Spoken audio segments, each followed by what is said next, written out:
आसमान फाड़ ठहाके दादा की पहचानों में से एक प्रमुख पहचान थी।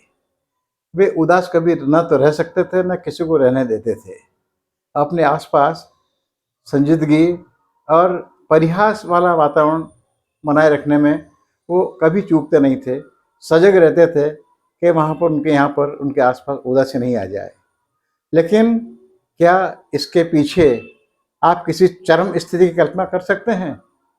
दादा ने ऐसी ही चरम स्थिति में न केवल ठहाके लगाते रहे, बल्कि गीत भी गाते रहे।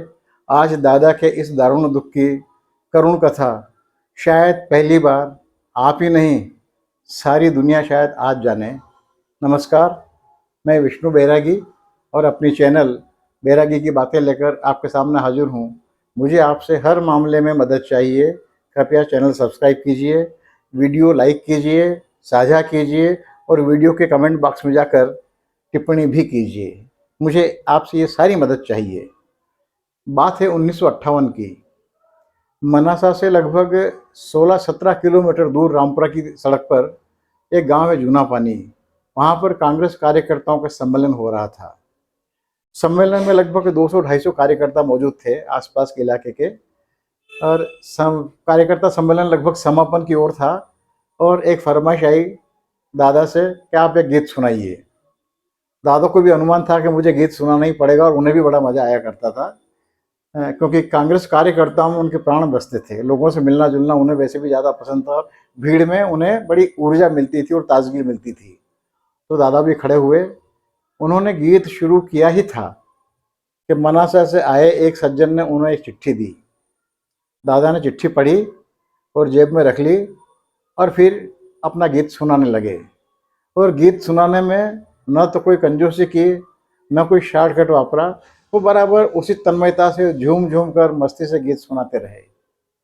गीत खत्म हुआ। दादा ने इजाज़त चाही तो फरमाइश हुई कि दादा एक गीत और सुनाओ।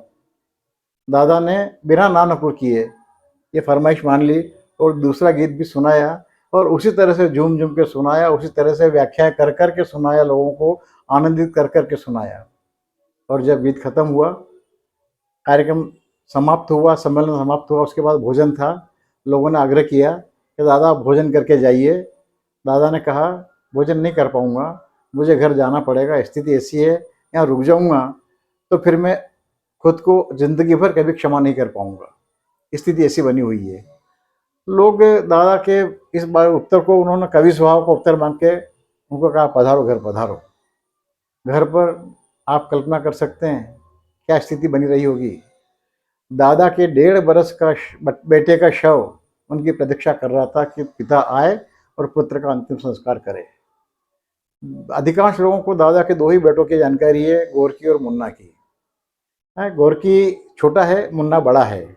इन दोनों के बीच में एक बेटा और था। वो 1.5 साल की उम्र में ही उसकी मृत्यु हो गई। पता नहीं उससे क्या असाध्य रोग हो गया था।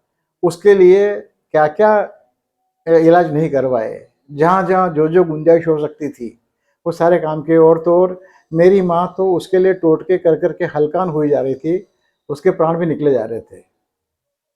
जब दादा से ये स्थिति बाद में जब मालूम पड़ी तो लोगों ने पूछा कि जब आपको पहली बार चिट्ठी मिली थी आपने तभी क्या घर क्यों नहीं चले गए आप? तो दादा ने कहा कैसी बातें करते हैं, 200-250 कार्यकर्ता सुबह के बैठे हुए हैं, भोजन तैयार है।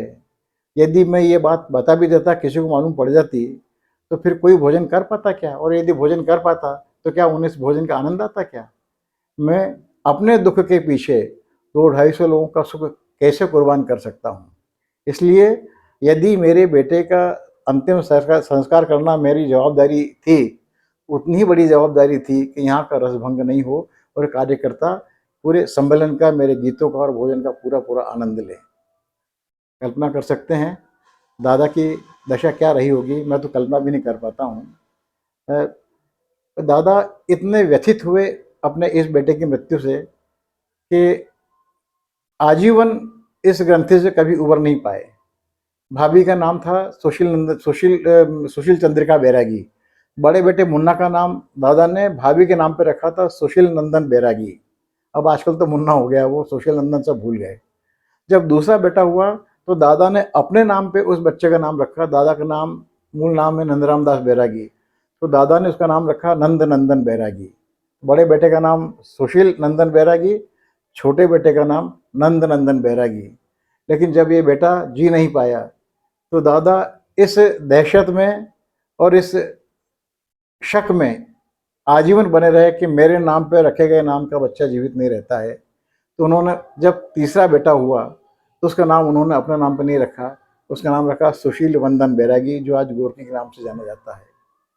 मित्रों, दादा के ठहाकों के पीछे उनके अभावों के चरम की कथाएं तो आप सबने बहुत सुनी होगी, लेकिन मुझे लगता है कि ये घटना शायद शायद क्या निश्चित रूप से पहली बार आपके सामने आई होगी।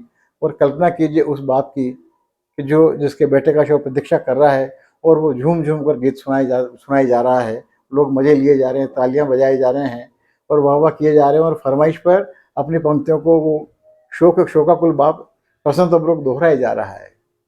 ये दादा ही कर सकते थे। दादा ने अपने इस बेटे की याद में एक मालवी गीत लिखा था, बेटे की विदा। वो इस गीत को कभी कहीं पूरा नहीं सुना पाए।